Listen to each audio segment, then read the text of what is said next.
Hello दोस्तों, स्वागत है आप सभी का न्यूज़कास्टर्स की ऑफिशियल चैनल पर। दोस्तों, आज के इस वीडियो में हम एक स्टोरी शेयर करने जा रहे हैं जिसका शीर्षक है एक औरत की दर्द भरी कहानी।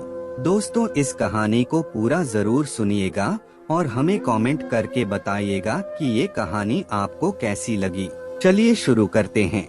औरत कहती है, ससुराल में वो पहली सुबह आज भी याद है। इतना हड़बड़ा के उठी थी, ये सोचते हुए कि देर हो गई है और सब न जाने क्या सोचेंगे। एक रात ही तो नए घर में काटी है और इतना बदलाव जैसे आकाश में उड़ती चिड़िया को किसी ने सोने के मोतियों का लालच देकर पिंजरे में बंद कर दिया हो। शुरू के कुछ दिन तो यूं ही गुजर गए। हम घूमने बाहर चले गए। जब वापस आए तो सासू माँ की आंखों में खुशी तो थी, लेकिन बस अपने बेटे के लिए ही दिखी मुझे। सोचा शायद नया नया रिश्ता है, एक दूसरे को समझते देर लगेगी, लेकिन समय ने जल्दी ही एहसास करा दिया कि मैं यहाँ बहू हूँ, जैसे चाहूँ वैसे नहीं रह सकती। कुछ कायदा मर्यादा हैं जिनका पालन मुझे करना होगा। धीरे धीरे बात करना, धीरे से हंसना, सबके खाने के बाद खाना, ये सब आदतें जैसे अपने आप ही आ गयी।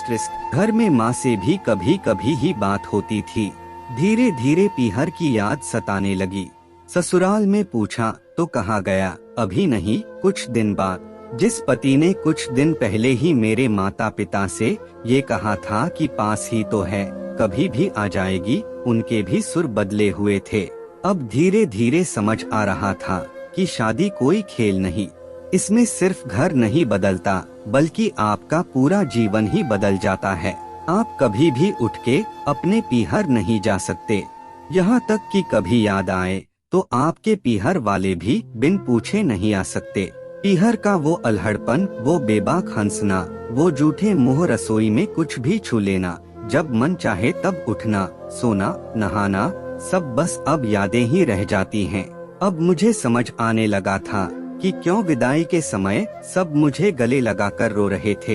असल में मुझसे दूर होने का एहसास तो उन्हें हो ही रहा था, लेकिन एक और बात थी जो उन्हें अंदर ही अंदर परेशान कर रही थी कि जिस सच से उन्होंने मुझे इतने साल दूर रखा, अब वो मेरे सामने आ ही जाएगा। पापा का ये झूठ कि मैं उनकी बेटी नहीं बेटा हूँ, अब और दिन नहीं छुप पाएगा।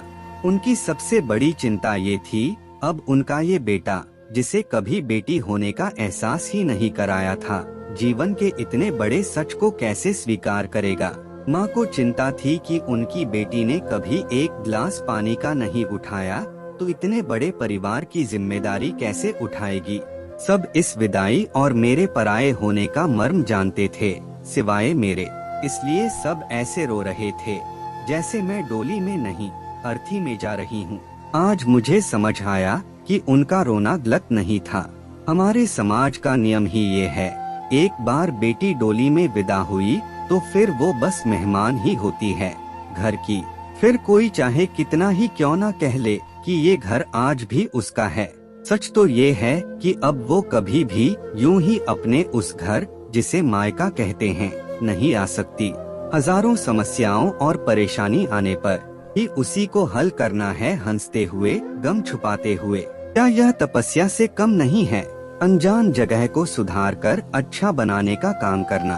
दोस्तों, यह कहानी आपको कैसी लगी कमेंट करके जरूर बताएं।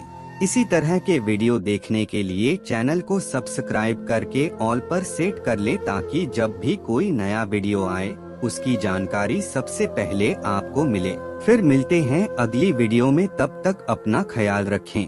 धन्यवाद। जय हिंद।